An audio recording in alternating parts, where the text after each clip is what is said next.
Ndugu waandishi wa habari, kulikuwa na ushiriki mdogo wa wapiga kura,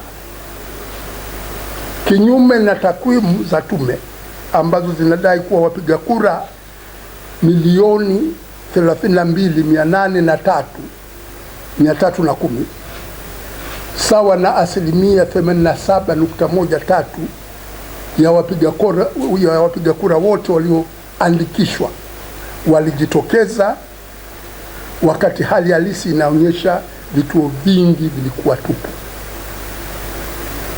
Na katika hili hata taarifa ya watazamaji wa SADC wanaeleza kwamba wamekuta kuna vituo hakuna hata mpiga kura mmoja, na kuna vituo ambavyo askari ni wengi kuliko wapiga kura. Sababu za kuwa na wapiga kura wachache, kwanza kulikuwa na hofu iliyochochewa na matamko ya serikali na baadhi ya viongozi wa dini kuhusu kulinda amani. Kila saa mtu anasema tulinde amani siku ya uchaguzi. Watu wakaanza kushtuka, mbona tunapewa kulinda amani? Kila saa mtu anazungumzia kulinda amani. Huenda kweli amani itavurugika. Lakini palikuwepo vyombo vingi vya dola ambavyo vilikuwa vinapita mitaani, ambavyo vilileta hofu kwa wananchi. Pia kulikuwa na kampeni za mitandaoni zilizohamasisha wananchi kutoshiriki uchaguzi huu.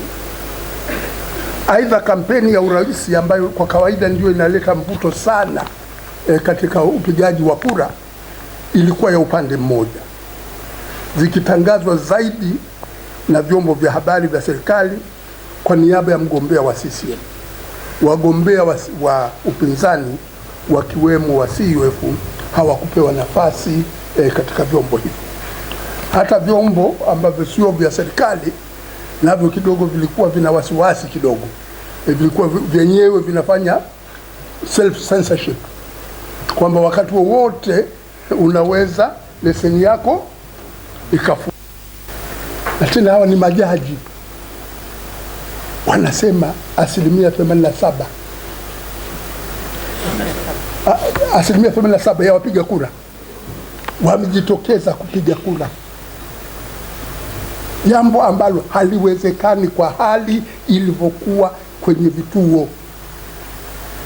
Na hali pana watazamaji wa kimataifa wamekuja wa SADC, wanaeleza wameenda kwenye vituo hakuna mpiga kura. Wameenda kwenye vituo kuna polisi wengi kuliko wapiga kura. Halafu tume ya majaji bila haya wanasema watu milioni 32 wameshiriki katika kupiga kura. Ndugu zangu, hili ni jambo la aibu, jambo la fedheha. Watu ambao unadhani kwamba kidogo afadhali wamekuwa ni majaji, waweze kulinda heshima zao, wanaenda kutangaza uchaguzi matokeo kama vile mambo yote yalikuwa shwari, hakuna tatizo lolote lililotokea. Ni Tanzania wenzetu, unabaki mtu unasikitika, hivi tumefikia wapi sisi? Ndugu wanahabari, uchaguzi huu umetazamwa na waangalizi wa uchaguzi. Nilipata bahati baada ya mtandao kufunguliwa, umefunguliwa jana au juzi jioni, ndio kumbe kuna mambo mengi yalikuwa yanatupita tu hapa. Nikaiona hii taarifa ya watazamaji wa SADC ambao wamesema kabisa uchaguzi huu haukidhi viwango. Ujumbe wa uangalizi wa uchaguzi wa Jumuiya ya Maendeleo Kusini mwa Afrika ukiongozwa na Mheshimiwa Richard Msowoya uliwasili nchini kufuatilia uchaguzi mkuu wa Tanzania wa Oktoba 2025 kwa mujibu wa kanuni za SADC kuhusu uchaguzi wa kidemokrasia. Katika taarifa yake ya awali imeeleza kuwa ingawa baadhi ya taratibu za kisheria zilifuatwa, mazingira ya uchaguzi hayakuwa huru, hayakuwa ya haki wala kuaminika kikamilifu kutokana na kukandamizwa kwa vyama vya upinzani ukosefu wa uhuru wa vyombo vya habari, matumizi ya nguvu ya dola na dosari katika uendeshaji na uwazi wa matokeo. Kutokana na hali hiyo, ujumbe huu wa SADC uliokuwa unatazama umehitimisha kuwa uchaguzi wa 2025 haukidhi viwango vya SADC vya uchaguzi huru wa haki na wa kuaminika, na umetaka hatua za haraka kurejesha imani ya wananchi na mustakabali wa demokrasia nchini.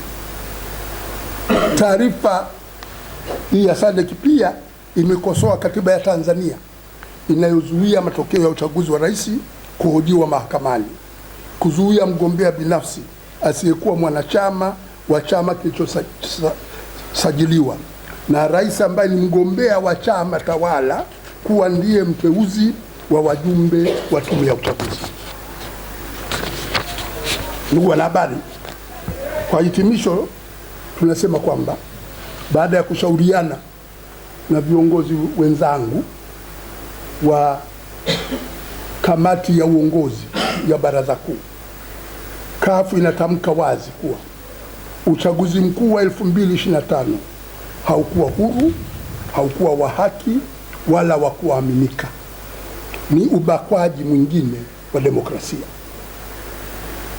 Matokeo yaliyotangazwa hayana uhalali wa kidemokrasia.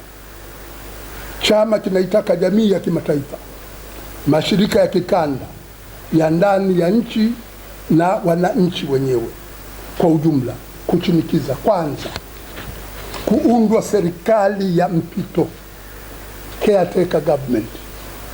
CCM itatufikisha pabaya, imetufikisha pabaya, haiaminiki kabisa.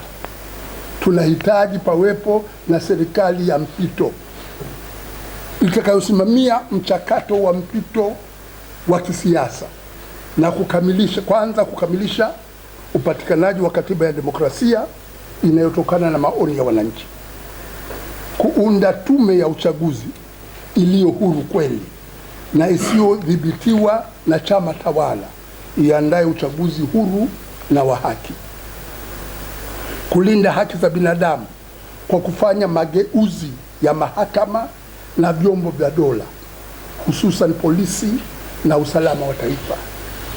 Watu wakiwa wanaandamana, hukumu yao sio kupigwa risasi. Hukumu yao ni kukamatwa na kupelekwa mahakamani kama wanaandamana kinyume cha utaratibu, sio kupigwa risasi. Kuna watu ambao wala walikuwa hawaandamani. Unahitaji uwe na jeshi la polisi ambalo sio jeshi la polisi.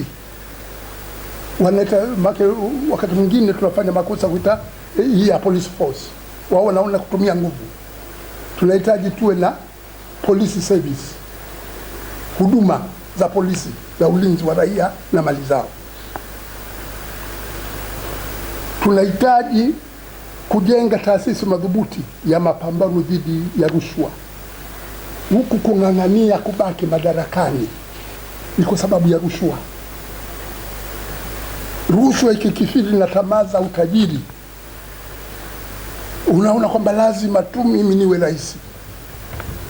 Tupate taasisi madhubuti ya kuweza kupambana dhidi ya rushwa, na vile vile kujenga misingi ya uchumi jumuishi unaokuza uchumi na kuzalisha ajira kwa wingi kwa vijana wetu. Ni hatari sana vijana wa Tanzania wameanza kukata tamaa, na vijana wakikata tamaa ni hatari. Lazima tujenge misingi imara ya uchumi jumuishi ambao utawapa matumaini vijana kwamba na wao pia wanaweza kuwa na maisha bora na maisha mazuri. La pili, kufanikisha mazungumzo ya kitaifa ya kuunda serikali ya mpito. Wafungwa wote wa kisiasa na hususan Tundu Lissu, mwenyekiti wa Chadema, waachiwe huru mara moja. Tatu, kufanyika kwa uchunguzi huru wa mauaji, uvunjaji wa haki za binadamu, uharibifu wa mali na uhalifu katika wakati huu wa uchaguzi. 4, tunawapa pole ndugu na jamaa wote waliopoteza ndugu na wapendwa wao katika mauaji yaliyofanyika katika kipindi cha uchaguzi. Kuomboleza vifo vya Watanzania wenzetu, bendera za CUF zitapandishwa nusu mlingoti nchi nzima kwa mwezi mmoja kuanzia leo. Natoa taarifa kwamba mlingoti kuomboleza vifo vya Watanzania wenzetu ambao wamepata janga la kupoteza maisha. 5, CUF Chama cha Wananchi kinawaomba Watanzania wanaopenda haki nchini kote kufanya ibada maalum siku ya Jumatatu tarehe 10 Novemba 2025 kwa kufunga kula mchana na kufanya dua na maombi baada ya kufungua, kila mtu kwa imani yake. Dua na maombi yajikite kumwomba Mwenyezi Mungu kupitisha hukumu ya haki dhidi ya wale waliosababisha mauaji na yale yote yaliyotendeka katika uchaguzi mkuu wa 2025. Chama cha CUF kinaendelea kusimama na wananchi kutetea haki, demokrasia na uhalali wa maamuzi ya raia wa Tanzania. Hii ni nchi yetu sote, maamuzi ya raia lazima yaheshimiwe. Nawashukuru sana waandishi wa habari kwa kazi nzito, na sasa hali ni ngumu zaidi, lakini muendelee kuwa na weledi kuweza kufanya kazi yenu ili wananchi waweze kupata taarifa zetu. Asanteni sana. Naam, kama kawaida, kama kuna mwandishi ana swali